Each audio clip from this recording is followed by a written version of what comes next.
quick, like, what are the kind of most important things that stand out to you about the movement?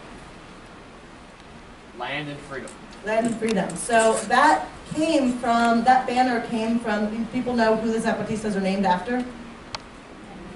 Emiliano Zapata, hero of the Mexican Revolution. So the EZLN is the Zapatista Army of National Liberation, comes very much out of, on the one hand, the legacy of colonialism and the legacy of indigenous resistance, and on the other hand, the legacy of the Mexican Revolution. So the banner of Emiliano Zapata was land and freedom. At the same time, they very much, and they look to that history both in terms of their own culture and that history of resistance. They also very much locate themselves in the here and now. So do folks know why they had this very brief armed uprising in 1994, which is when, they really kind of came onto the world scene. Do folks know why they chose that symbolic date of January 1st, 1994? NAFTA, exactly. It was the day that NAFTA went into effect. So they were also really identifying neoliberalism as the current kind of moment of global capitalism that really reproduced a lot of those same structures of inequality, racism against indigenous people, of the economic subjugation, the sexism that came along with those 500 years ever since colonialism.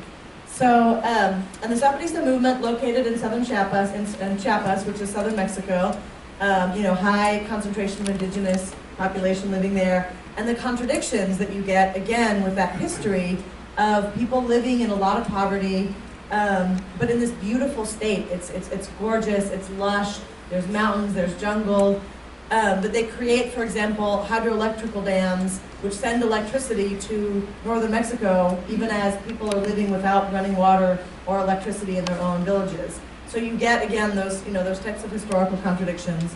And the Zapatistas chose to rise up out of a sense of desperation, right? They had been involved in community struggles, land struggles for decades, and had not seen any response and had been brutally repressed.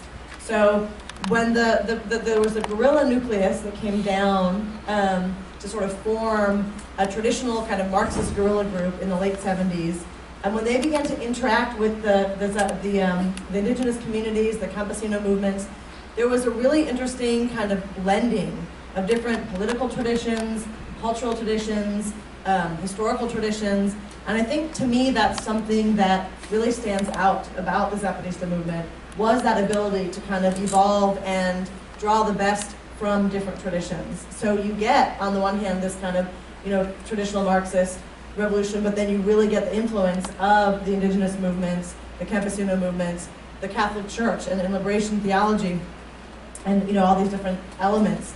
So another aspect that I think is important just to kind of remember about the Zapatista movement is that it is a rebel army. It does have this, this insurgent army that's still a part of it, even though they haven't used their weapons since 1994.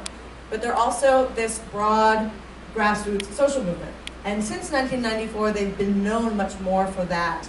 But I think, again, it impacts the kind of character of the movement, that these two things kind of exist side by side. So there are folks who remember the uprising in 1994. What did it mean to you? What did it mean at that time to folks?